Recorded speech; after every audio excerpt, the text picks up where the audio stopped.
সকলেই জানেন যে ভারতীয় জনতা পার্টি সরকারে এনডিএ সরকার আসার পরে ইতিমধ্যেই তারা 2024-25-এর বাজেট পেশ করেছে। এই বাজেট মানুষের কল্যাণ বিরোধী বাজেট। এই বাজেটে আমরা দেখেছি যেভাবে একটি রাজা তার প্রজাকে সবাইকে মিশে থাকার এবং সবাইকে সমানভাবে তার থালে যাতে খাবার থাকে সেই খাবারের ব্যবস্থা করে।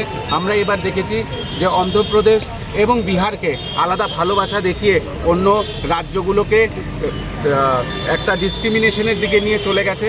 আমরা দেখেছি যে 26,000 কোটি টাকা খালি বিহারকে দেওয়া হয়েছে এবং 15,000 কোটি টাকা অন্ধ্রপ্রদেশকে দেওয়া হয়েছে। এটার একমাত্র কারণ হয়েছে নাইডুবাবু এবং নীতিশবাবুকে, যে তারা যাতে তাদের সঙ্গে থাকে, কারণ তারা ছাড়া এই সরকার ভেঙে যাবে যে কোনো মুহূর্তে।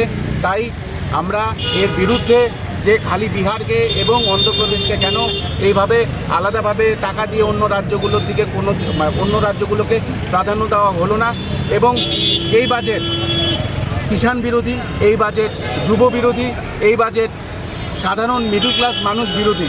কারণ আমরা দেখেছি যে চারিদিকে যেখানে ট্যাক্স নেওয়া সত্ত্বেও রাজ্যের কোনো উন্নয়ন হচ্ছে না, তারা ইতিমধ্যে অনেক কিছুর মধ্যেই ডাবল ট্যাক্স করে দিয়েছে এবং যে দেখানোর জন্য যে কিছু জিনিসের মধ্যে দেখানোর জন্য তারা ট্যাক্স কমাচ্ছে, অন্যদিকে তারা সেই ট্যাক্সটাকেই উঠিয়ে নিচ্ছে, ডাবল করে নিচ্ছে।